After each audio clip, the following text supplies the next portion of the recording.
ऊपर जुट चुके हैं। एंजल वन के AVP research commodity and currency Prathamesh Malya और उसके अलावा मनोज कुमार जैन जो डायरेक्टर है head commodity and currency research Prithvi Finmart के।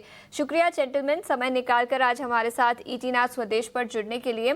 प्रथमेश जी, सबसे पहले आपसे पूछना चाहूंगी, प्रेशियस मेटल्स में खरीदारी लौटी है पिछले कुछ दिनों से, लेकिन क्या ये सस्टेनेबल होगी अगले कुछ दिनों तक? I think first of all good morning. जितना भी रिस्क प्रीमियम आना था न्यूज फ्लो के चलते हुए वो ऑलरेडी प्रेशियस मेटल में कैप्चर हो चुका है। और अगर यहाँ से बढ़ना होता और जो भी इसराइल और ईरान का चल रहा है उसमें रिस्क प्रीमियम अगर बिल्डअप होना होता तो यहीं पे हो जाता था। बट मेरे ख्याल से वो फिलहाल रिस्क प्रीमियम कम होते हुए दिखाई दे रहा है और पॉसिबिलिटी है कि गोल्ड और सिल्वर ये दोनों काउंटर में एक बार के लिए नीचे का जो मूव है वो आ सकता है। तो जो ट्रेडिंग मेंटालिटी के हिसाब से है, ट्रेडर है जो उनको 99,050 550 के करीब इनको बेचना चाहिए, 99,700 का स्टॉप रखना चाहिए और नीचे में टारगेट 99,250 के रखने चाहिए। सिमिलरली सिल्वर में भी ऐसे ही मूव रहेगा, 1,09,100 के करीब वायदा बेचना चाहिए, 1,09,500 का स्टॉप लॉस लगाएंगे और 1,08,100 का टारगेट रखेंगे। दोनों ही काउंटर में फिलहाल मुझे लगता है कि यहाँ पे करेक्शन पॉसिबल दिखाई दे रहा है। ये नजरिया सोने और चांदी पर, लेकिन इसके अलावा मनोज जी आपकी क्या राय होगी और ट्रेडिंग कॉल्स कौन से होंगे प्रेशियस मेटल मार्केट में?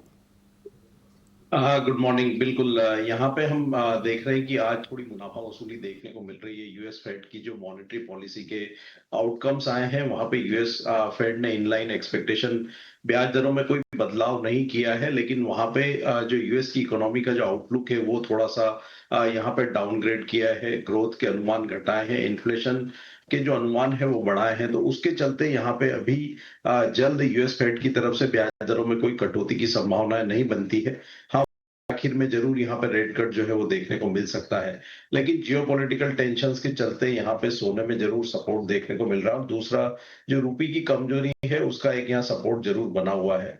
गोल्ड में आज यहाँ थोड़ी मुनाफा वसूली देखने को मिल रही है, लेकिन शॉर्ट सेल की सलाह नहीं रहेगी। अगर 99,100 के स्तर के ऊपर अगर कीमतें सस्टेन होती है तो फिर इंट्राडे में बाय कर सकते हैं 99,700 के लक्ष्य के लिए। स्टॉप लॉस यहाँ पे 98,770 का रख सकते हैं। सिल्वर में हमारा मानना है कि यहाँ पे बेस मेटल्स में एक प्रेशर जो है बिल्टअप होता हुआ दिख रहा है, उसका असर देखने को मिल सकता है। और चांदी में एक मुनाफा वसूली रह सकती है जो कीमतों को फिर एक बार 1,06,650 तक जो है ले जा सकती है नीचे में। तो यहाँ पे अगर कोई भी बढ़त आती है 1,08,500 1,09,000 के जोन में तो चांदी में बिकवाली करके चल सकते हैं। नीचे में हमारा मानना है कि 1,07,000 के नीचे एक बार कीमतें फिसल सकती है। ठीक है, तो ये नजरिया सोने और चांदी पर, लेकिन इसके अलावा कच्चे तेल पर भी नजर डालेंगे।